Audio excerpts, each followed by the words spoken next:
Pihak kepolisian berhasil melakukan pengungkapan sebuah laboratorium narkoba di sebuah villa di Bali yang melibatkan 3 warga negara asing dan 1 orang warga negara Indonesia. Untuk membahasnya lebih lanjut kita sudah bersama dengan Benny Mamoto yang merupakan Kepala BNN periode 2009-2012.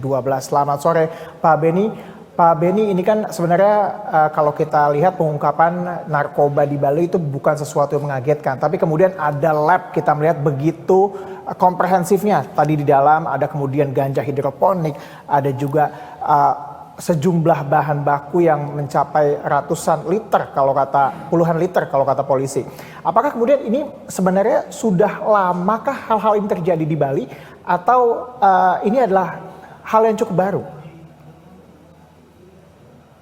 Ya, pertama tentunya kami memberikan apresiasi kepada Kabareskrim dan jajarannya yang telah mengungkap clandestine lab ini.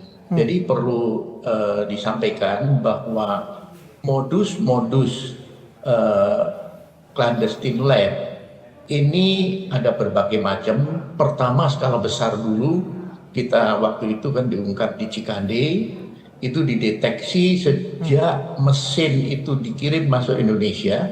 Kita dapat informasi dari luar, dicurigai bahwa itu akan jadi mesin untuk membuat ekstasi dan sabu. Akhirnya diikuti hampir 2 tahun, terungkap. Nah kemudian setelah pabrik-pabrik besar terungkap, mereka merubah modus kitchen lab, itu di ruko-ruko. Nah yang ini kami lihat, mereka mendekat ke konsumen, mendekat ke pasar. Jadi mata rantainya tidak perlu jauh-jauh, mereka produksi langsung sebar ke pasar yang ada di Bali. Ini tentunya perlu menjadi perhatian khusus, karena apa? Memang tidak mudah mengungkap seperti ini. Bisa pengungkapan itu dari mata rantai pemasaran. Pemakai, pengedar, ditangkap, naik tangga sampai dengan akhirnya ke produsen. Bisa juga dari sumber bahan baku. Ketika impor, bahan baku itu sudah dicurigai, kemudian pengirimannya kemana, dideteksi, kemudian barulah diungkap bahwa itu ternyata produksi narkoba. Jadi saya lihat modus terus berkembang. Tetapi yang kami cermati belakangan ini, mereka membangun pabrik itu mendekat langsung ke pasar. Kosnya lebih murah, risiko terdeteksi lebih kecil daripada ada mata rantai panjang perjalanan narkoba itu, entah antar kota, antar provinsi, kemudian antar negara.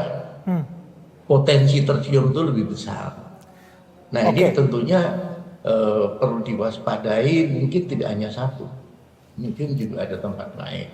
Artinya bahwa ada kecurigaan bahwa hal-hal seperti ini sudah semakin banyak sebenarnya di daerah-daerah di mana konsumennya itu juga ada di sana. Pak, kita kan mengetahui bahwa dan keterlibatan warga negara asing. Iya, silakan Pak.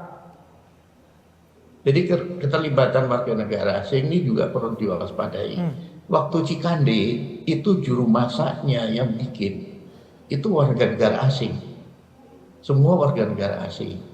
Ada yang Belanda, kemudian ada yang dari China dan sebagainya. Ini sama warga negara asing. Nah keberadaan warga negara asing ini bisa dimonitor, dideteksi dari perlintasan di imigrasi. Status dia di situ wisatawan atau bekerja dan sebagainya.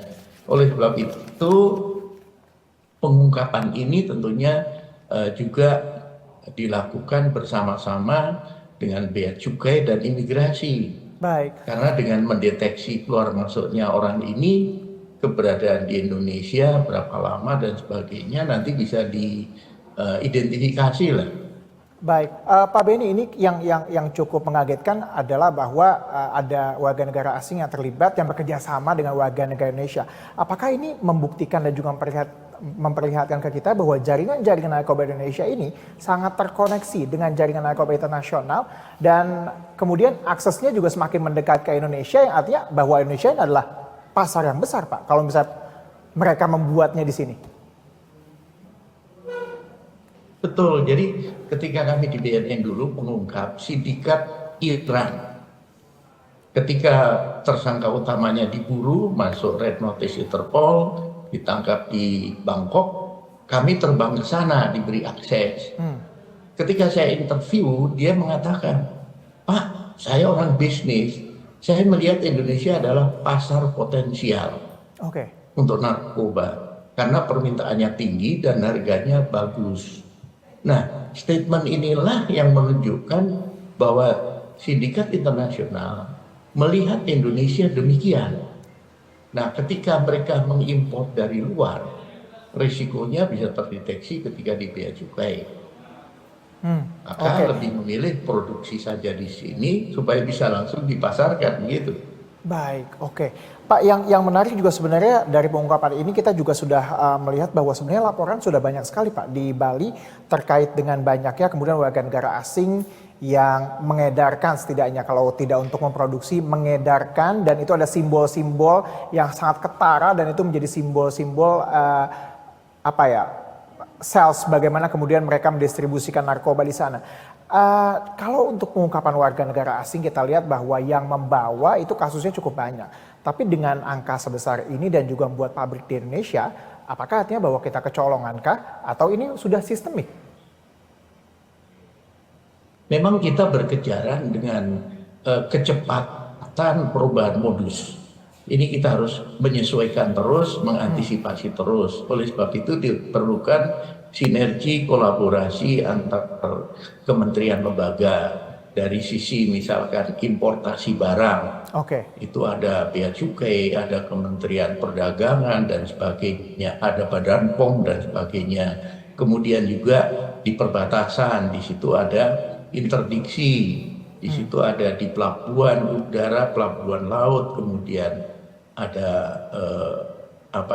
dari bea cukai yang ada di pelabuhan udara maupun laut, imigrasi juga. Kami pernah membantu mengungkap sindikat narkoba internasional, termasuk warga negara Indonesia menyelundupkan kokain ke Portugal 1,8 ton. Sindikat itu Bulgaria. Kami berhasil mengungkap, membantu mengungkap setelah kami menginterview BNI, terungkap bahwa warga negara Bulgaria pernah ke Indonesia. Kami kerjasama dengan imigrasi untuk mengecek perlintasan. Ditemukanlah pasportnya.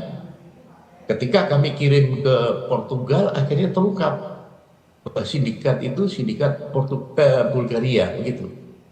Baik, artinya bahwa hal seperti ini sebenarnya bukan pertama kali terjadi dan juga dibutuhkan kerjasama semua pihak ya Pak untuk kemudian mencari akar permasalahannya, kemudian juga untuk mencegah dari awal bahkan di pintu masuk di bandara terkait dengan baik itu pelakunya maupun peredaran barang-barangnya. Terima kasih Pak Benny Mamoto atas informasi dan juga perbincangan kita sore hari ini. Semoga ini menjadi pelajaran bagi kita semua untuk kemudian menanggulangi agar kejadian serupa tidak terulang. Terima kasih Pak.